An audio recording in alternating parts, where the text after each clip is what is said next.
This is the new Mercedes C-Class. And if you feel like you've heard that before, well, that's because we just covered the new C-Class EV. And that's built on a different EV platform, but the ICE versions of the new C-Class are on an upgraded version of the existing platform. So, how's it better? How's it different? I'm AJ, you're watching Autogefühl, and as you can see, we have both the Estate and the Sedan, so let's dive right in. Up front, this is probably where you will notice the biggest change. It looks like a baby S-Class, as the C-Class always has been, but quite different and a little bit more subtle and traditional as compared to the electric version. You have a much larger grille with these star patterns in the middle of the grille as well, illumination on the edges, depending on the market, even illumination for the logo. Of course, you have the AMG line, you have the Avant-Garde line, you have Night Pack, you have different cosmetic packages to choose from. This being the AMG line with the Night Pack, a much more aggressive lower part of the bumper, completely blacked out, is what you get. Of course, also with the new Mercedes lineup, you get these really cool star pattern LED lights integrated into the main headlamp unit. What do you think of this new design? Do you like the ICE version of the C-Class or the EV version of the C-Class? Put it down in the comments below. Not much has changed on the side profile. There is a whole lot of new technology, and we'll be getting into that pretty soon. But what carries forward and is a pretty unique feature in this segment is rear axle steering for both the Sedan and the Estate. So 2.5 degrees in the same direction when you're driving at high speed on the Autobahn as the front wheels, to give you a more of a strafing, elongated wheelbase effect for more stability, and the inverse, so in opposite directions at low speeds to effectively reduce the turning circle. There are also new wheel designs, 18 and 19 inches, including a new bespoke 19-inch AMG Line Plus design. This is the older design, and to be honest, not my favorite. I would much rather have these wheels.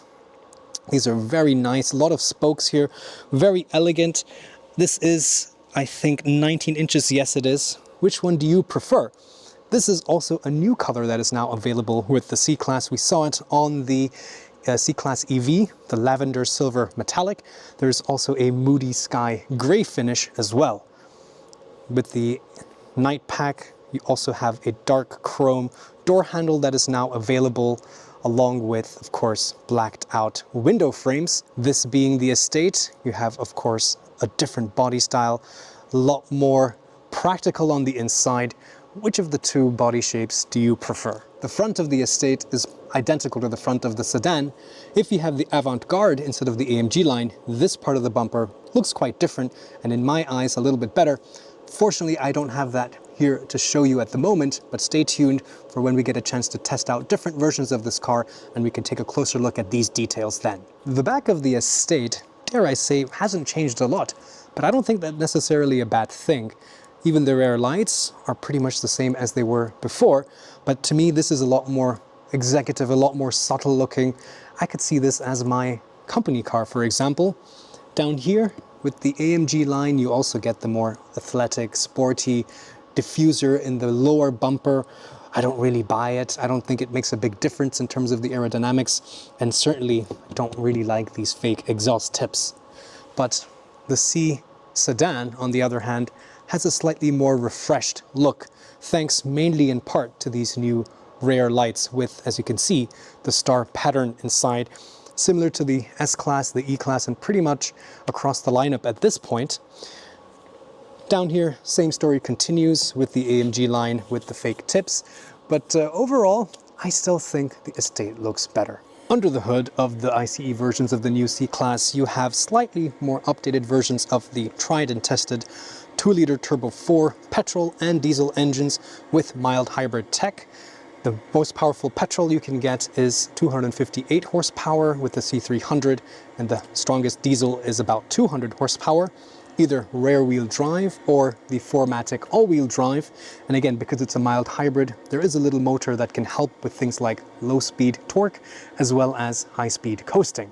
Both the Estate and the Sedan can be had as plug-in hybrid.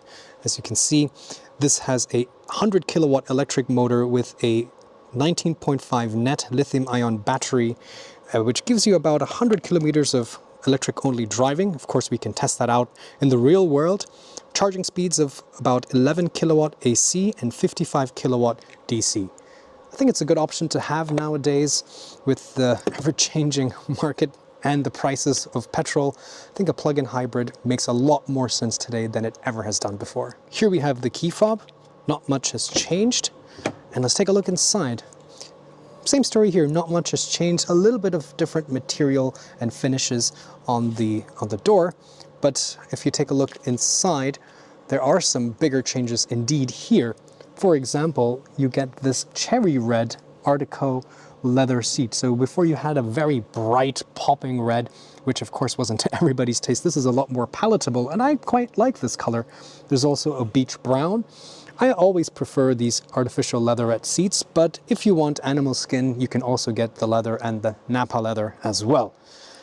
But the big story really is the tech that's inside. So let's hop inside and take a closer look at some of these upgrades. This looks very familiar and very pleasant to me. I really like Mercedes interiors because they have so much intricate detailing, especially with all the lights.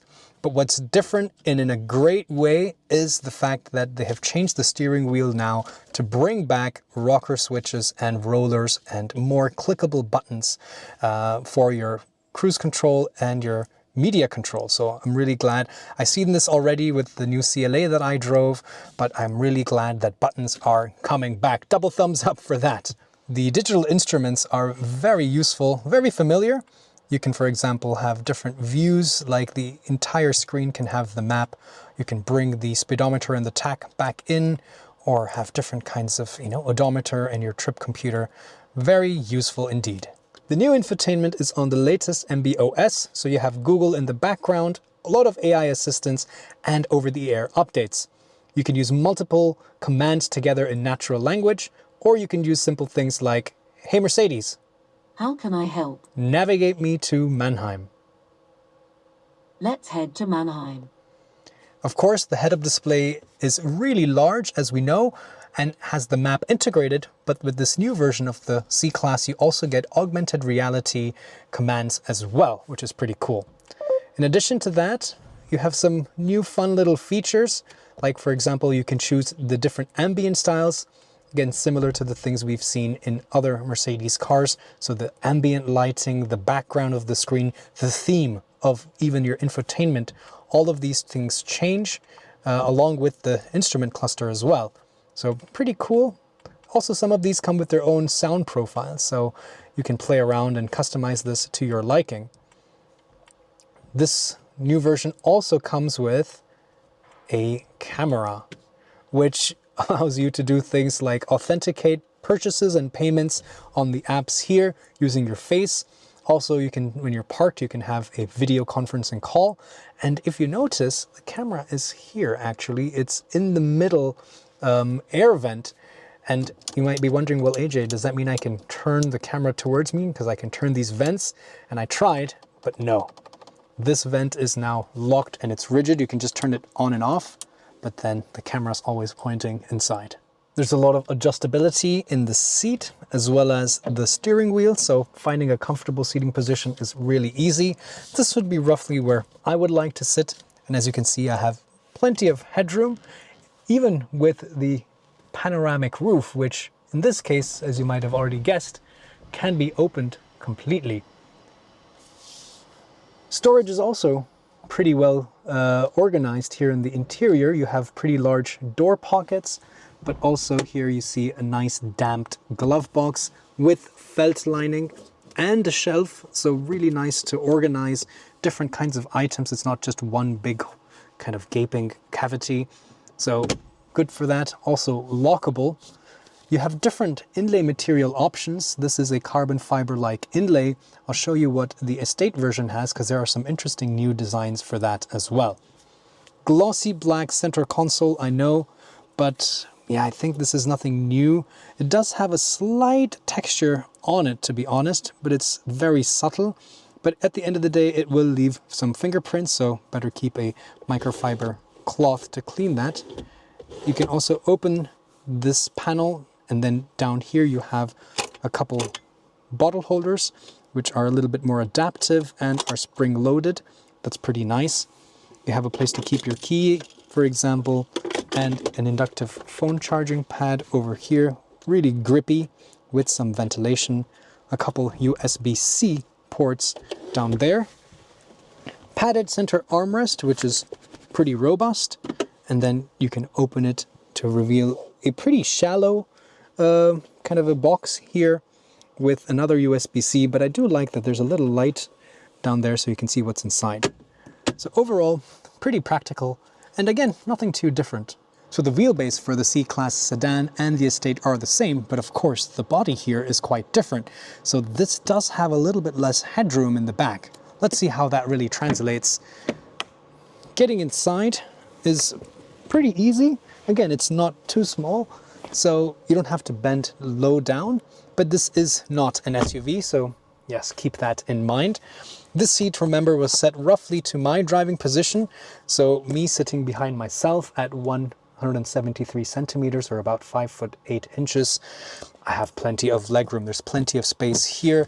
I also have space to slide my feet under the front seat. I generally tend to sit with the seat lower down, but if you have a driver with a higher seating position, there's even more space for your toes. Nice padded contours here. 2 more climate zones, again optional how many zones climate that you would like to have. But nice that we have a dedicated console back here, but not so nice that there is a large transmission tunnel right in the middle. Let's take a look at how the center seat is. So yes, I have to share the footwells of my co-passengers, but the base is actually pretty comfortable, but the back is a bit stiff, and that's because, as you might have guessed, this is actually a center armrest with a phone holder, which also doubles as cup holders. So there's a lot of hard plastic material in this, which makes it a bit stiffer. But overall, a pretty comfortable place, along with 2 Isofix child seats. And I also like the fact that these Isofix mounting points, these flaps just tuck away like this. You don't have to pop them out. I recently became a father, and I know that these Isofix points, if they pop out, you can lose them easily. So I like that this is just a little bit of that extra over-engineering, which I like. This flap is a bit rubberized and this is stiff, so this kind of tucks itself behind that.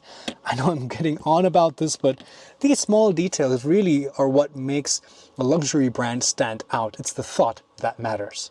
Here in the back, as you see, I have just enough headroom. I'm not touching the top, but if you're taller than me, so if you're like Thomas, 6 foot, then you probably will be. There is a little glass panel here, which helps kind of make the space look a little bit more bigger and feel a little bit more airy. Overall, not terrible though. This is the interior of the Estate C-Class. As you see, we have a different seat here. This is a full leather seat. This is a new kind of stitching that they have for this new version. There's also different inlays. This is a metallic finish. The new C-Class also comes with a wood grain inlay that you can spec if you want. Not real wood, of course, but I always think wood looks nice in a luxury car. Just to point it out again, the climate control, of course, is also operated completely within the touchscreen. So you have, of course, shortcut buttons that are always here. But if you want a more detailed menu, you can push this button and then you can go into more functions. Yeah, I still prefer real physical buttons, but again, this has been around for such a long time now. I've made my peace with it. Have you? All right, so more headroom. Well, yes, but also it doesn't really seem like it was a hindrance in the rear seat of the sedan, but definitely here there is a bit more space and this larger panoramic roof. I think that is a bigger difference between the two. It's a lot more airy, so while I might not have so much more space, I do, it's more of the perceived space that really makes a difference here in the Estate as compared to the sedan. Same extra climate unit here, same central transmission tunnel, same center armrest, and the same great Isofix points. Let's take a look inside the trunk. As you can expect, The sedan is not as practical as the Estate. This height is about 38 centimeters, and that's partly due to the fact that the plug-in hybrid battery is below here, so it doesn't give you a lot of vertical height. You can fit a suitcase here. It is pretty long, and you can fold the seats down 40, 20, 40 all the way flat. There is a little bit of a dip, but at the end of the day, you can stack, for example, your IKEA furniture. But if real practicality is what you're after, then certainly the Estate makes much more sense. With 490 liters of trunk capacity, going up to 1,510 with the seat down if you don't have the plug-in hybrid, because again, you see here the battery takes up a little bit of space with this hump. It's not terrible. You do have this scuff plate and even this plastic kind of shield here so you don't damage the actual fabric. But at the end of the day, this is the more practical of the two. Also 40, 20, 40 folding seats with that little bit of a dip down here. Again, because of that raised battery pack. But to me, this is definitely the smarter choice. And I like this automatic parcel shelf as well. The new C-Class starts at around 49,000 euros and goes up to 60,000 euros for the sedan. If you want the Estate, it's about 2,000 euros more, so this tops off at around 62,000 euros. Mercedes have played it very smart and safe. Don't fix something that isn't broken. This is a very popular platform and a very popular model. They've just kept all the good traits of the existing platform, but brought it up to date with all the new technology. If you want a full EV, they've got you covered there as well. I'm really curious, and I'd love to do a comparison of the new C-Class EV and the plug-in hybrid to see what changes and differences I can feel between the two platforms. If you are as well, let me know in the comments below. Of course, subscribe if you're new here, because as you can see, we're not getting to drive this quite yet. You don't want to miss the episode when we get a full chance to do the full road test. Thanks for watching, and I'll see you next time.